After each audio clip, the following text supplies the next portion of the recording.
What's up, you guys? Welcome back to my channel. I am Ebony Evaughn, your go-to business operations strategist, here to help you grow your business through people and processes. Today, I'm back with another email marketing video for you. Today, I'm giving you an inside look into my exact email marketing funnel that I use for upsells, client testimonials, and getting affiliates for my affiliate program. And so all of this is strategically integrated into one, well, it's multiple different automations, but it's basically one cohesive funnel that works together. So let's hop on a computer and I will map this out for you. There's no stopping me now. I know my shot sit down. Money's all over me. I'm called to be rich and be free. All right, so I'm over on my whiteboard. I got my handy dandy stylus in hand, and I want to go ahead and break this down for you. So at the very top of my evergreen funnel is going to be the entry point, right? So at the very top of the funnel, you have to have some type of entry point. So I'm just going to put entry point here. And then basically your entry point is going to be, how do people get into this funnel? So for me, this evergreen funnel is used for upsells. It's used to get client testimonials, and it's also used to get brand ambassadors or affiliates for my program. So the entry point to this funnel is actually whenever somebody purchases any of my products within the correct collection, which is my low ticket offers, digital products, Notion templates, email correct, lunch correct, plan correct. Any of those digital products will get people into this funnel. Now, I do have separate ones depending on the product or service that they purchase, but for the purposes of this video, I'm going to keep this very general, okay? So at the top, you're going to have your entry point. So basically, a person buys a product. They buy a low ticket offer. And so that's going to be their entry point into the email funnel. Once someone purchases one of my digital products, then this is going to take them to an onboarding process. So here I'm going to put OB for onboarding, and then depending on the product or service that they purchase, this onboarding process is going to be 7 to 10 days, right? So people are going to go through that onboarding process, and basically it's going to be a confirmation letting them know your order is confirmed. Here's how to get started with your digital product. So if they get plan correct, here's how to get started with the business planning system. We're going to give them tools, resources, introduce them to that product, tell them, how they can maximize their effectiveness or their results with it. That's basically what we give them in that onboarding process. It's just setting them up for success when they're using the product that they already purchased. Now, once this onboarding process is done, after that first 7 to 10 days, depending on how long the sequence is, then the next thing that I do is I have, and let me move this up. I'm gonna make this a little, well, I'm gonna leave that big, but let's move this up a little bit, and then we'll zoom out a little as well. So let's move this over, and then let me turn my pen back on and my marker. So once they go through that onboarding sequence, the next step in the process is going to be what I call a check-in. So we have a check-in, and basically in this check-in, we see how people are doing with the product or service that they just purchased. So it's been 10 days. They went through that onboarding process. We introduce them to the product. We give them tips how to use it. We tell them about the additional resources that are included. But in this process, we check in to see how people are doing. And within this check-in, people can either go down one of two different paths. The first path is saying, hey, I purchased this product, but I need some more help. So over here we have, I'm just going to put NH. this says need help. So if someone says that they need help, then basically after that, that will trigger a follow-up email that kind of gives them a little mini diagnostic or self-assessment to see what type of help that they need. And then from here, they can go one of two different ways. So if based on that diagnostic email, if they just need to consume the resources, we just send them back to onboarding, or we will say, hey, contact support and we can provide help for you, right? If they say they need help because they want more support with implementation, integration, more hands-on experience, then I actually will upsell them. Oh, let me move this over a little bit. Let me make this a little bit smaller. Not too small. I can't write there. Come on.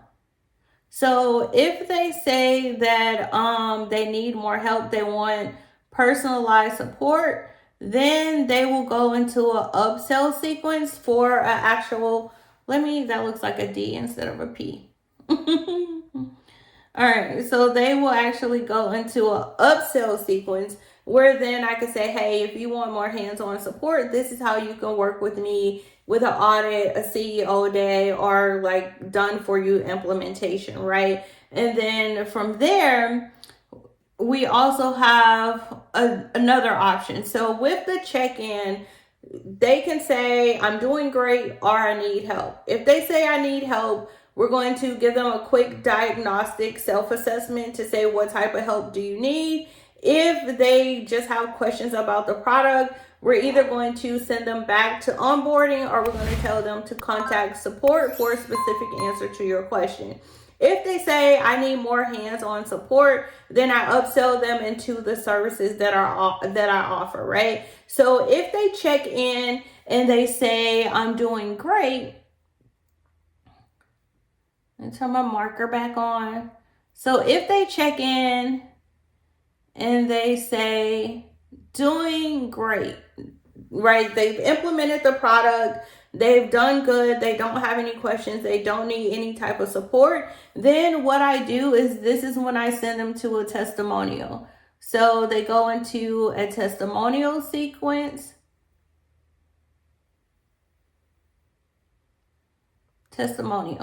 They go into a testimonial sequence where then we ask them for a testimonial. We ask them to complete a survey or for feedback. Now, there's a couple reasons why I do this. A lot of times people will ask for testimonials prematurely. And I understand, especially if it's like a SaaS model, a software as a service, you will notice that a lot of SaaS models will send you a testimonial request as soon as you purchase it. And that's because people are on a high because they just purchased this thing, and they're more likely to give you a favorable testimonial because they're excited about the new thing that they just purchased.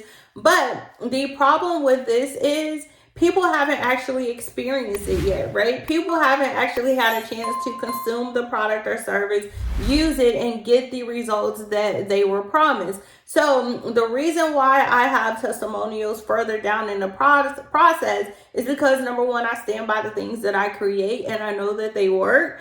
But I want to give people time to actually consume the products, get results, so that they can leave better testimonials. And in the process, if someone checks in and they're like, I'm doing great, I already set this up, those are going to be the people that are going to give the most favorable testimonials. So they then go to the testimonial process. Now, once someone leaves a testimonial, this is how people get into, let me move this up. So I have revamped my affiliate program. So I had my affiliate program set up before when I had Teachable. And in Teachable, I allowed anyone to be affiliates, regardless if they were customers or clients or whatever.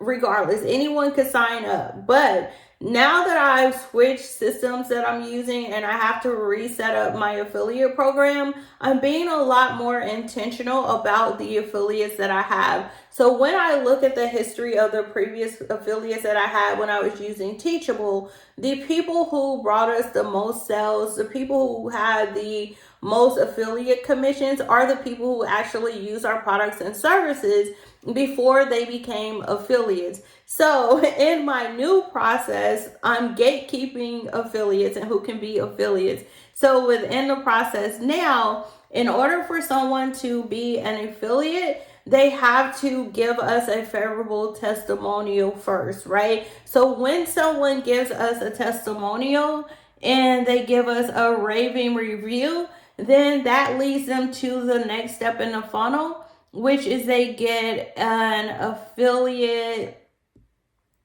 invite. So they will get an invitation to join the affiliate program. And then obviously if they join the affiliate program, then that will take them to affiliate onboarding, right? And so in addition to that, the only other step in my funnel is up here where we have testimonials. So if someone gives us a testimonial, they say they're doing great, they give us a testimonial, but they don't actually take the invitation to become an affiliate, then I do have another funnel here. They gave us a testimonial. Then we will then do a upsell here, and we upsell them for another digital product that's related to the product that they already purchased. So if they purchase Plan Correct, then we'll probably give them an upsell for Serve Correct. If they purchase Lunch Correct, we'll probably give them an upsell for Email Correct if they don't already have it. So let me go ahead and zoom out and I'll walk you through a recap of what my funnel looks like. Hopefully you can see that, or maybe I should make it bigger and then we'll move it down as we go. So the entry point for this funnel is whenever someone buys a low ticket offer, any product, any digital product within the Correct collection, they'll go through an onboarding period for that specific product, whether it's Lunch Correct, Email Correct, Plan Correct. They'll go through an onboarding that basically educates them to that product, walks them through the planning system, the lunch portal, whatever it is, the email sequences, the workshop, the resources that are included. They go through all of that, and then once they finish the onboarding, we check in with them. They go through the check-in and we ask them, hey, how's it going? Have you had a chance to set up your dashboard? Have you had a chance to set up your lunch portal, whatever product they purchase? If they say, yep, I'm doing great, then we send them to a testimonial. If they say, nah, I need a little bit of help, then they're given a diagnostic to see what type of help they need. If they just have quick questions, but they're not certain about something, then we send them to support and we send them back to onboarding if need to. And if they say they want more hands-on support, then we upsell them into a service. Now, if they say they're doing great, they get a testimonial sequence. If they submit a testimonial, a favorable testimonial, then we send them an invitation to join the affiliate program. If they join the affiliate program, they go through affiliate onboarding. If they submit a testimonial, but they're not interested, they don't show any interest in the affiliate program, then we just upsell them to a digital product related to the Correct collection product that they already purchased. So that is an inside look into how I structure my evergreen email sales funnels. This is the funnel that I use to get testimonials. This is the funnel I use for upsells to keep people engaged and in my sales pipeline. And this is also the funnel that I use in order to get affiliates for my affiliate program. So I hope that this information has been valuable. If you guys have questions about any aspects or components of this funnel, just let me know down in the comments of this video. If you found this video to be insightful, valuable for you, make sure you give this video a thumbs up. If you want to see more inside looks into my business, make sure you subscribe to the channel and turn on those notifications.